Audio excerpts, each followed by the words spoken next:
Hello there, my name's Adam Topham and I'm a freelance contractor in the UK.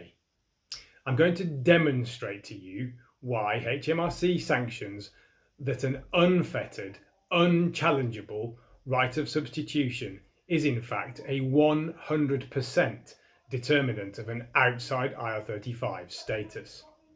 IR35 employment status is determined upon a multitude of factors, and we would never advise any client or contractor to focus only on one of them.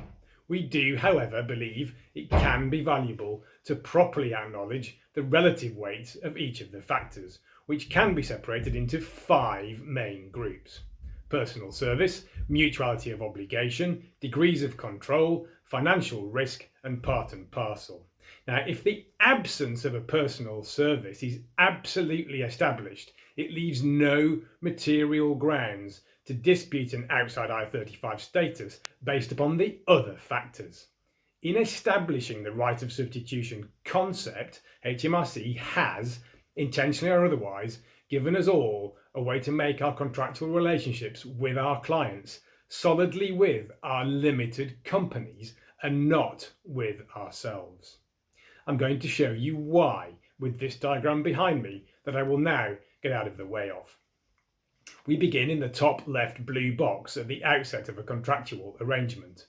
There are 2 routes back to this box: a red one where the client retains the legal right to reject a substitute, and the green one where they do not. Let's take the green route first. The first $60 million question is the HMRC CEST one, with the word legal added for clarity. Does the client have the legal right to reject a substitute? Now, a substitute will only generally be a consideration in highly exceptional circumstances in which the main resource is, for whatever reason, unable or unwilling to be available at a particular juncture. That's the red and green box in the middle. Once that fact is established, a critical next consideration is whether or not that lack of availability inhibits the delivery of the contractual obligations, the lower tricolor rhombus. Follow the green arrows from the bottom of that rhombus. You will arrive at 2 cases in the top right, one where yes, it is a critical point, and one where it is not. If yes, the limited company has the right to be in control of the alternate resource and retains responsibility for the delivery. Hence, the contract with the limited company is still intact. Likewise, if the answer is no, then no substitute is even required in order to ensure delivery, and so again the contract with the limited company is secure, with the inescapable conclusion that the contract is indeed with the limited company, and so cannot be a personal service. Now let's take the red route from that middle red and green box. The critical scenario to consider here is one where a resource being present is essential to fulfilling contractual obligations. It could be driven by a project go live weekend or some other major milestone. Follow the red arrow to the red box at the bottom left. Now, because the client retained the right to reject a substitute, this gives them the right to put a resource in themselves, independent from the contractor's limited company.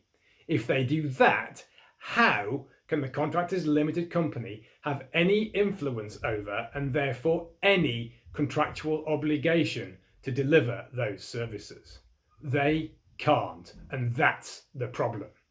In conclusion, it means that by definition, the contractual obligations can only ever be sure to be fulfilled if the main contractor is never unavailable at a critical juncture, which in turn means it's a personal service.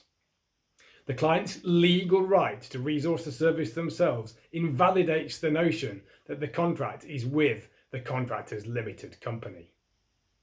Now, the green route confirms absolutely that there is no personal service, and so you are 100% outside.